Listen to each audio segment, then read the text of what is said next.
न चई सुभान अल्लाह। हज़रत सोना साईं रहमतुल्लाह अलैह जो वाक़ियो थो ॿुधायां, न चई सुभान अल्लाह। संदन जे साम्हूं मरहूम गुलाम नबी महेसर जो कंहिं शेर पढ़ियो, मरहूम गुलाम नबी महेसर जो शेर साईं जन जे साम्हूं कंहिं पढ़ियो तो महबूब जा ओटार आया आहिनि। अॼु ओचितो महबूब जी यादि पई आहे, अॼु अचानक महबूब जी यादि पई आहे। सोना साईं रहमतुल्लाह अलैह जे अखियुनि में लुड़क अची विया। ओॾीमहिल हज जो मौक़ो हुजे, ओॾीमहिल मूं मदीने ॾे करे फरमाइनि था, ओ मुंहिंजा महबूब अॼु हज जो मौक़ो आहे, अॼु तुंहिंजी यादि मूंखे सतायो आहे। अॼु को दरबार जे लाइ दरवाज़ो खोलियो त तुंहिंजो आशिक तुंहिंजी दरबार में तुंहिंजी दीद करण जे लाइ हाज़िर थिए। अॼु बि आधी रात जो मूंखे सोनो सरवर यादि पियो, निंड नेणनि जी फिटी मूंखे होत हर हर यादि पियो। इश्क उधमा था अचनि मुंहिंजा जोश में जेरा जलन, सिंध में सिकायल कीअं रहनि जिनखे मेहराब मिंबर यादि पियो। और मल मूं मदीने दे करे इल्तिजा कन था, या रसूल अल्लाह जो दीदार जी खोले दरी, मस्तवा महबूब तोले दिल दीवानी ही अचरी। दीदार ले दिल रुबा अखड़ियूं सिकन मुंहिंजूं सदा, जी छोरीअ में झिजे ऐं प्याज गिर जेरा झुरी। अंगण हिन आजिज़ मथे हे कर हली अच हाशमी, हाल दिल जा होरिया ऐं तां पवे दिलड़ी ठरी।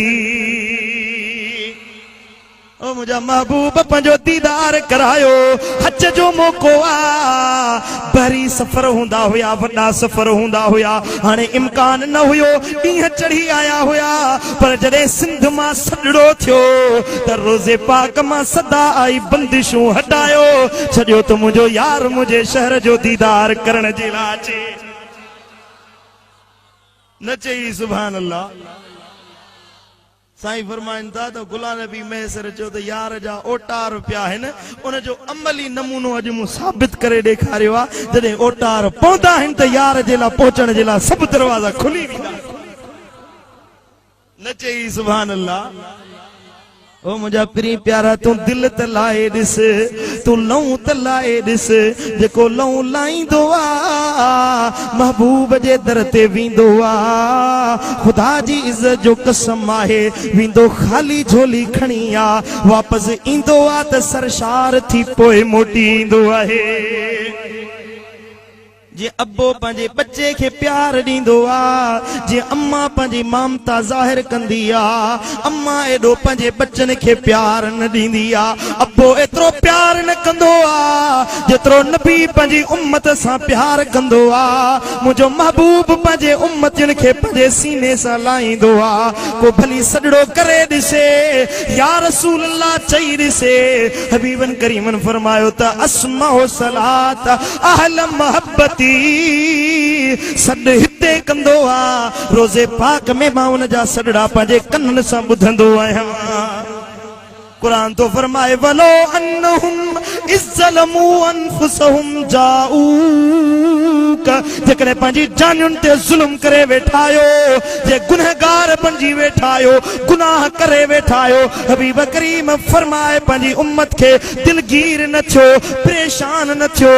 हबीब चईन त तुंहिंजे दर ते अचनि लख गुनाह खणी ईंदा, जेको तुंहिंजे दर ते ईंदो समूरा गुनाह बख़्शे माफ़ करे छॾींदो सांस। वरी जो सुभान अल्लाह, सुभान अल्लाह।